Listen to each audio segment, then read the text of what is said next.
Hi there, my name's Pip. You guys will know me better as Deadly Poison 93, and I'm here today to give you a January release video. So, today's video, I'll go through some of the big games and big announcements that are coming out in January, and go through a little bit of information on each of them just to give you guys a heads up about what to expect this month. So, the first big release in January, in my opinion, is the Inpatient. It comes out on the US on the 23rd of this month, and in the UK, the rest of Europe and internationally on the 24th. I've been waiting for this game for a good while, and once I've given you a bit more information, you'll understand exactly why if you've not heard of it before yourself. It comes from Supermassive Games, who are the creators of Until Dawn, Rush of Blood, and the new Playlink game for PS4 known as Hidden Agenda. They're amazing. The games that you've played are so immersive, with or without VR being taken into account. Until Dawn, for me, is the one that made Supermassive Games, and that's what I think they are known for, at least to me anyway. The Inpatient is actually a prequel to Until Dawn. It's set 60 years before the events of that game, so unfortunately you won't see any of the familiar faces, but you will see some familiar locations. You may have seen, if you have played the first game, something called Blackwood Pines. Now, that did have a slight name change because it did used to be a sanitarium for the mentally insane, and that is where the game takes place. You wake up, no memory of how you got there or why you belong there. All you know is that you're a patient, and that's it. You have your sessions with what seems like a helpful doctor/psychiatrist who insists that he's only there to help you. If you know anything about the other games, or if you've played anything to do with horror or seen any horror films in your life, you'll know that he probably doesn't have those best intentions at heart at all. However, despite the mental background and sinister overtones of the game, it looks beautiful. Looking at the trailers from E3 when it was initially released, as well as obviously when it was initially announced, as well as the upcoming videos that have been popping up this month to do with the storyline, as well as the gameplay itself, as well as behind the scenes making of style videos. The game looks thrilling and exciting and terrifying all at once. It's something that I've been wanting to play since I played Until Dawn. Now, I don't know whether it's going to go along the same vein in terms of the horror, that there's going to be a specific something that is following you or frightening you, or that you have to find out. All that they've said is that there's a conspiracy. So, I don't know whether it's the nurses, whether it's the other patients, or whether it's the area all by itself. People who've played Until Dawn will know that there is some aspect of fantasy and mystery in the game. I don't know whether that's going to continue over to the Inpatient. But one thing that they've made abundantly clear, both in the information that they've given out as well as the trailers, is that your memories aren't to be trusted, the little ones that you do have. If you can't trust your own memories, how can you trust somebody else? So it should be quite interesting. And much like the other games, there's a very strong influence and heavy following in terms of the butterfly effect, that your choices do matter, and that what you do does make a difference in one way or another, whether good or bad.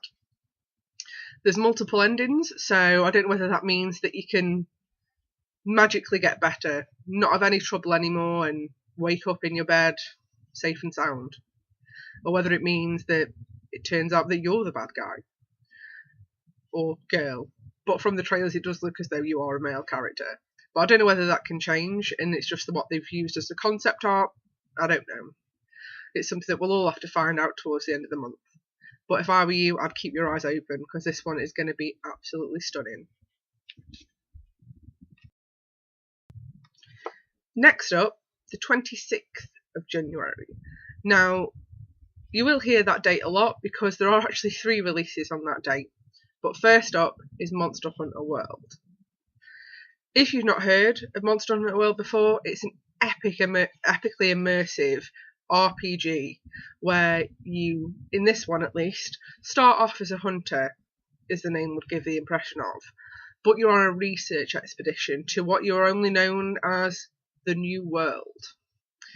Whether that's America or somewhere completely different, we don't know. But the world itself is beautiful. It's gorgeous. It's filled with what they call a breathing ecosystem.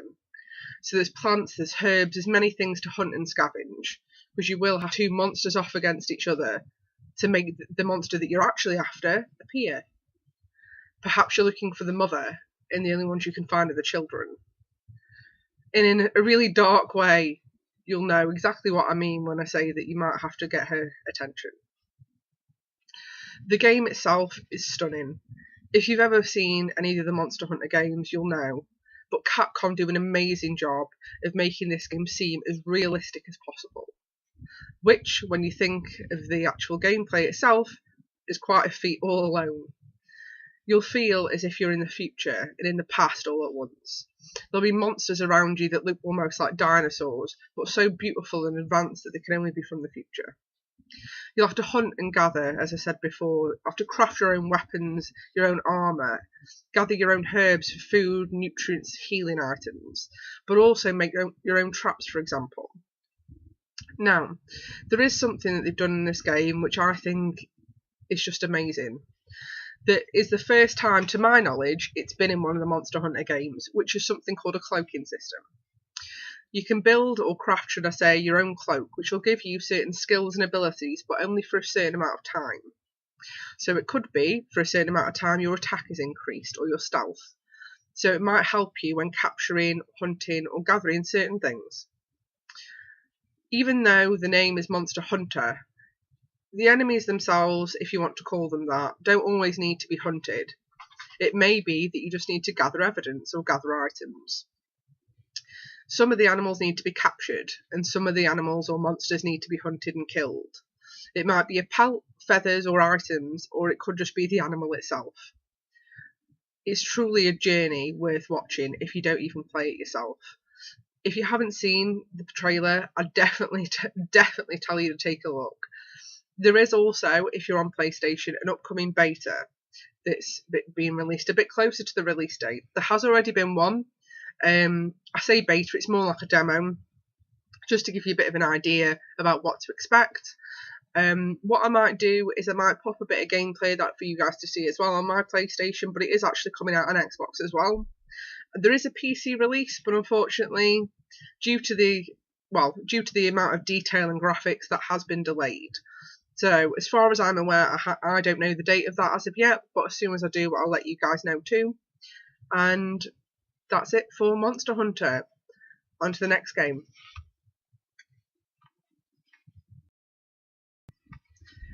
Now, also released on the 26th of this month is a game that I've been looking forward to ever since it was first released in 2000. And that is the Pokemon Crystal coming to 3DS. Pokemon Crystal will always be one of my favourite games of all time, purely for the fact that it marries up my favourite things, which is Pokemon and actually being able to play as my own gender.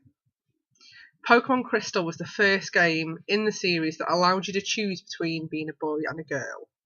It was the sister game to Gold and Silver, which came out a year earlier in 1999, and they were also remade for the 3DS earlier on last year.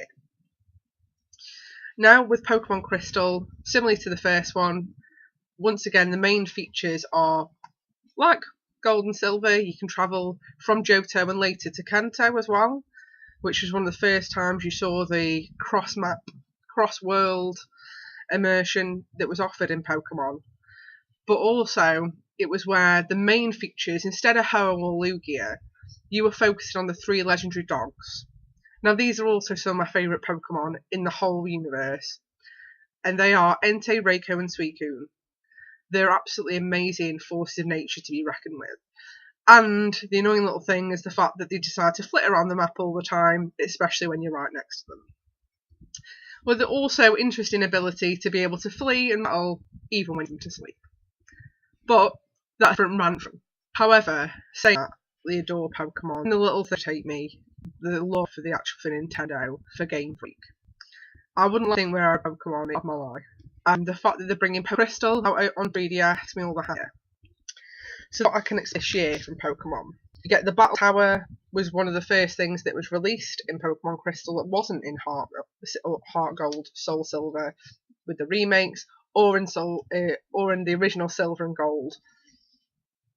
You've got the first view of the animated sprites. So usually in Pokemon battles, they were quite static or they'd only move a slight amount. Whereas this is when you first saw the animation be put into play. So for me, that was a big thing, especially as a child wanting the Pokemon to be as lifelike as physically possible. Another thing we have is the fact that hopefully this means that we'll be getting some remakes. Fingers crossed. I would absolutely adore that if that happened. Although, with the announcement of the Switch, of course, and at E3 they did say that we would be getting a Pokemon RPG on the Switch, so I'm dying for that. In my opinion, I would actually prefer it to be one of the older games like Pokemon Crystal, purely for the fact that I am one of those people that only believes that Pokemon are Gen 1 and Gen 2, and everything after that was a bit strange, like a rubbish bag, or an ice cream, or a pair of keys. But, like I said, that's for a different video. I'll stop chewing your guys' ears off about my love of Pokemon, and we'll move on to the last game announcement of January. Last but not least, and if you're an anime fan, most importantly, the new Dragon Ball game.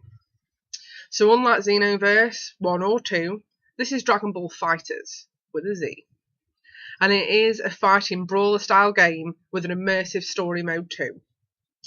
So not only do you have 3v3 battles, fighting with either two supports, in which you can just use their support abilities, or you can flip between all three characters and have a fully immersive three-way style battle with whoever your enemy may be. Now, the online aspect hasn't been scrimped on whatsoever, so you do still have your 6-player party that you can brawl with online.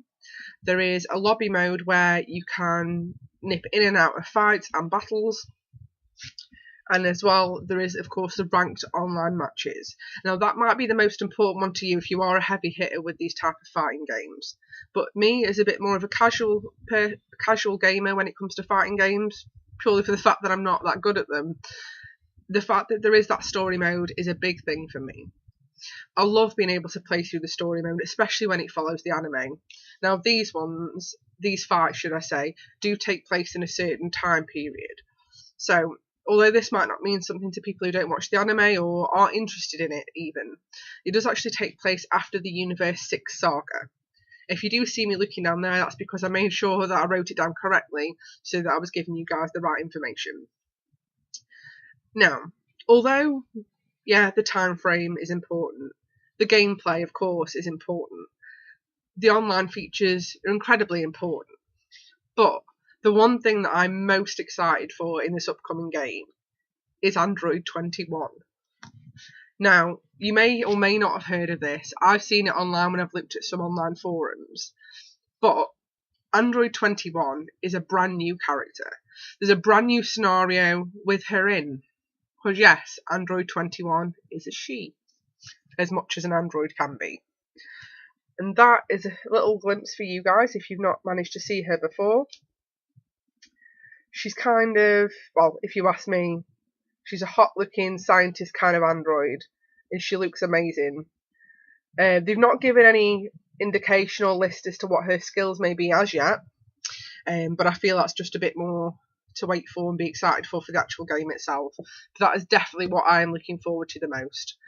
But apparently there's a whole new scenario that introduces her into the timeline and gives her her own backstory that you can obviously get into yourself, as well as immersing it into the game.